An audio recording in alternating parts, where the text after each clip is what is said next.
ആരാധ്യനേ സമാരാധ്യനേ ആരിലും ഉന്നതനായവനേ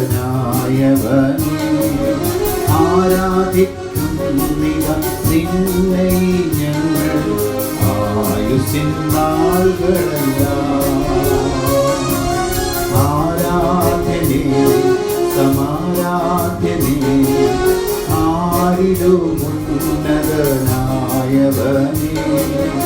ആരാധിക്കുന്നിവ നിന്നെ ഞങ്ങൾ ആയുസ്സിൻ നാളുകളെല്ലാം എൻ്റെ രോഗക്കിടക്കയതിൽ എൻ്റെ സൗഖ്യപ്രദായകനേ എൻ്റെ പാപസംഹാരകനേ എൻ്റെ സർവവും നീ മാത്രമേ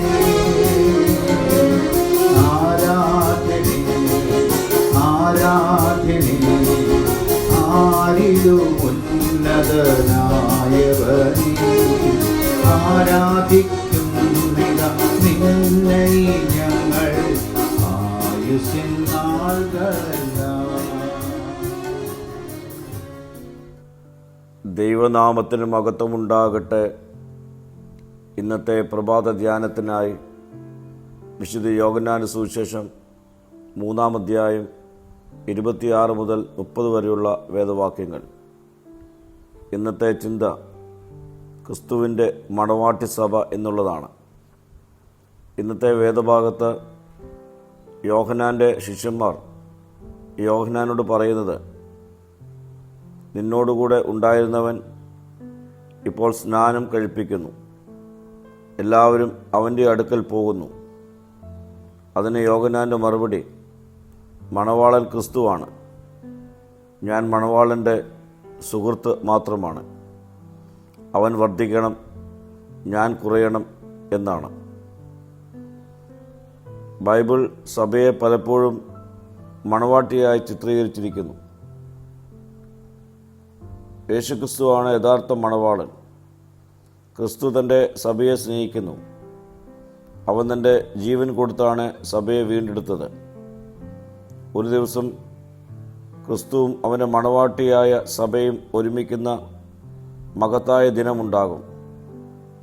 സഭ ഒരു മനുഷ്യ സംഘടന മാത്രമല്ല, അത് ക്രിസ്തുവിൻ്റെ പ്രിയപ്പെട്ട മണവാട്ടി സഭയാണ്. ഇവിടെ യോഹന്നാൻ പറയുന്നത്, ഞാൻ മണവാളനല്ല, മണവാളൻ്റെ സുഹൃത്ത് മാത്രം. ഈ നാളുകളിൽ നമ്മുടെ ശുശ്രൂഷ ആളുകളെ തൻ്റെ അടുക്കൽ കൊണ്ടുവരികയല്ല, ക്രിസ്തുവിൻ്റെ അടുക്കൽ കൊണ്ടുവരികയാണ് ചെയ്യേണ്ടത്. അവൻ വളരണം, ഞാനോ കുറയണം. ഇതായിരിക്കണം ക്രിസ്തീയ ജീവിതത്തിൻ്റെ രഹസ്യം. പ്രിയരെ, നമ്മുടെ ജീവിതത്തിൽ അഹങ്കാരം കുറയ്ക്കണം, ക്രിസ്തു വർദ്ധിക്കണം. സ്വാർത്ഥത കുറയണം, ദൈവഹിതം വർദ്ധിപ്പിക്കണം. ഒരു യഥാർത്ഥ സഭയുടെ ലക്ഷ്യം ക്രിസ്തുവിനെ ഉയർത്തുക എന്നതാണ്.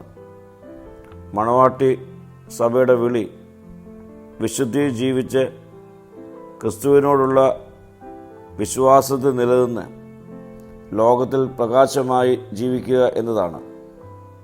ഒരു മണവാട്ടി തൻ്റെ മണവാളനായി ഒരുക്കപ്പെടുന്നത് പോലെ സഭയും ക്രിസ്തുവിൻ്റെ വരവിനായി ഒരുക്കപ്പെടണം.